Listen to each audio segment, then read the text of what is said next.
आज आपको मैं बताने वाला हूं घर में नकारात्मक एनर्जी और सकारात्मक एनर्जी के बारे में। ये जीवन में, परिवार में, घर में, आपके रिहायशी में, आपके ऑफिस में दो चीजों का, दो शक्तियों का बड़ा मुख्य काम है। एक तो सकारात्मक शक्ति का, एक नकारात्मक शक्ति का। ये ऊर्जाएं होती हैं, जैसे फिजिक्स में भी चलती हैं। तो इन शक्तियों का विशेष प्रभाव किस प्रकार होता है? पॉजिटिव जो एनर्जी होती है, पॉजिटिव शक्ति होती है, वो आपके घर में आय बढ़ाती है, मन प्रसन्न रखती है, परिवार में सुख शांति समृद्धि का बढ़ावा लेके आती है।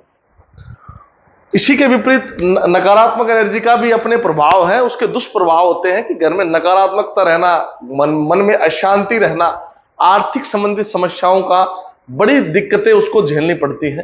तो इससे घर में किसी प्रकार का कोई फायदा नहीं हो पाता है। आप किसी भी फील्ड में कामयाब नहीं होंगे, चाहे आप डॉक्टर हो, इंजीनियर हो, या आर्किटेक्ट हो, या चार्टेड अकाउंटेंट हो। आप घर में अगर नेगेटिव एनर्जी है तो आप किसी प्रकार से बढ़ोतरी नहीं कर पाएंगे।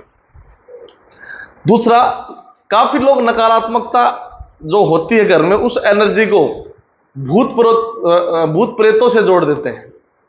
तो मेरा मतलब भूत प्रेतों से नहीं है, ना मैं उस टॉपिक पे जाना चाहूंगा। मैंने पहले भी वीडियो बनाई, आई बटन में देखिएगा। आगे भी वीडियो बनाएंगे इस टॉपिक पे, आप अगर कहेंगे तो विशेष जो समस्या है, नेगेटिव और पॉजिटिव दो एनर्जी होती है। तो इसका मतलब यही है कि घर में अशांति रहना, नकारात्मकता रहना किन किन कारणों से होती है, इसके बारे में आपको मैं वास्तु के हिसाब से और ज्योतिष के हिसाब से विश्लेषण के तरीके से आपको आज बताने वाला हूं। नमस्कार, जय श्री राम। मैं आचार्य दीपक कौशिक, स्वागत है आपका आचार्य दीपक कौशिक यूट्यूब चैनल पर। अगर चैनल पर नए हैं तो चैनल को सब्सक्राइब कीजिए, वीडियो को शेयर करना ना भूलेगा, और उन सभी लोगों को कीजिएगा जिनके घर में नकारात्मकता रहती है, नेगेटिव एनर्जी रहती है। अच्छा, आपके मन में भारीपन है, आपका मन अशांत है, मन रोने का मन करता है किसी घर में, ऐसे कोने में जहां आप सहज पहले महसूस करते थे, लेकिन आज आपको वहां पर रोने का मन करता है। आपका ऐसा करता है इस घर से निकलकर, छोड़कर कहीं चले जाएं। ये एक बहुत बड़ा वास्तु दोष घर में हो सकता है। तो इसके काफी कारण है। आज मैं उन सभी कारणों के बारे में आपको बताना चाहूंगा। मैं आपको ऐसे 4 कारण बताऊंगा जिसको घर में आप सुधार करेंगे तो आपके घर में बहुत ज्यादा लाभ होगा, फलेदारी होगी, बहुत अच्छी बरकत आपके घर में होगी। प्रथम कारण यह है कि साफ सफाई का विशेष ध्यान रखें। नंबर 1, साफ सफाई का ध्यान रखना आपका अच्छी जरूरी है।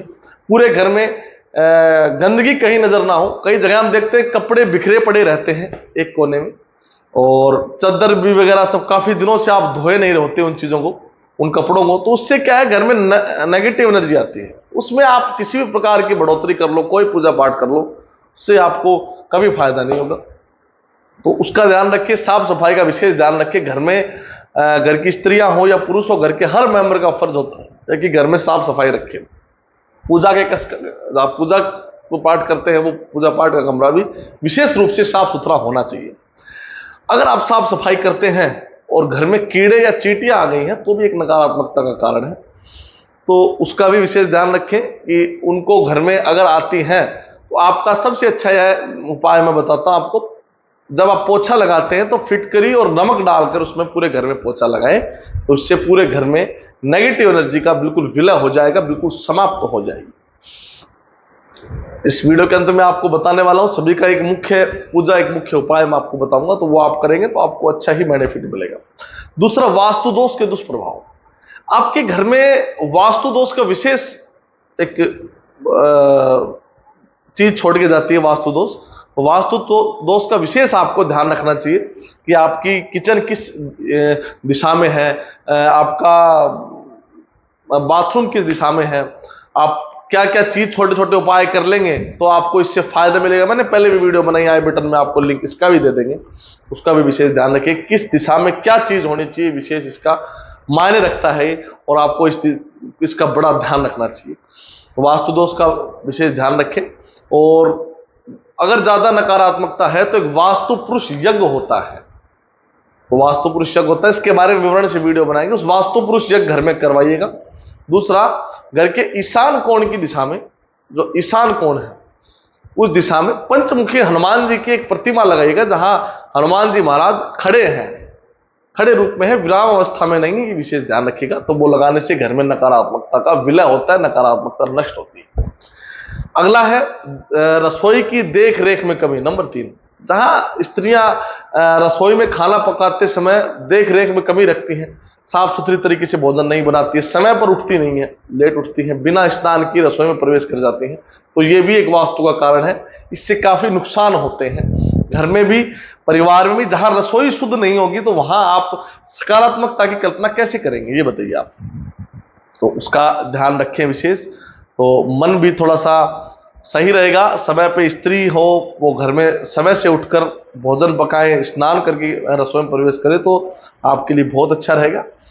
और रसोई घर में पूजा पाठ न करें, ये आपको मैंने पहले भी बताया था, अब भी बताओ। रसोई घर में पूजा पाठ करने से आपके देवता रुष्ट होते हैं, आपके पितृ देवता नाराज होते हैं, तो वो नहीं होना चाहिए। क्योंकि घर में, रसोई घर में अब लहसुन प्याज का भी छोंक लगाते हैं। वैसे तो नहीं खाना चाहिए लहसुन प्याज, लेकिन कई घरों में खाते हैं, तो उससे देवता रुष्ट होते हैं, तो उससे अच्छा घर में नकारात्मकता प्रभाव ज्यादा होता है।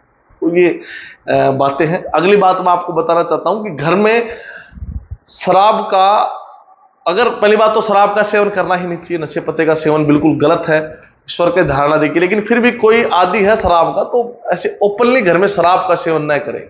अब कई लोग बुला लेते हैं, पांच छह लोग पार्टी के रूप में, आज के ट्रेंड चला हुआ है, पार्टी के रूप में शराब का सेवन कर लेते हैं, तो वो घर में बिल्कुल गलत है। आप घर में कीर्तन करवाइए समय मिले तो। शराब का सेवन, पार्टी का सेवन, ये क्या, ये हमारे देश की संस्कृति नहीं है।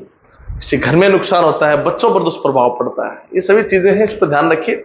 अभी अंतिम आपको बात बताना चाहता हूं कि घर में इन सभी का निवारण के लिए एक वज्र पूजा है, इसको सुंदरकांड के पाठ बोलते हैं। घर में सुंदरकांड के पाठ करवाइए किसी ब्राह्मण को बुलाकर, और ये ज्यादा बड़ी लंबी प्रक्रिया नहीं है, 1.25 घंटे के अंदर में लगभग हो जाती है। सुंदरकांड का पाठ करवा के हनुमान जी की आहुतियों का यज्ञ जरूर करवाइएगा। तो ये मंगलवार के दिन करिए, शुक्ल पक्ष के मंगलवार को हो, उस दिन चूरमे का और खीर का भोग लगाएं बाबा को, और पूरे घर में यज्ञ होगा। और जब सुंदरकांड की पाठ होगा तो पूरे घर में अपने आप सकारात्मकता हो जाएगी।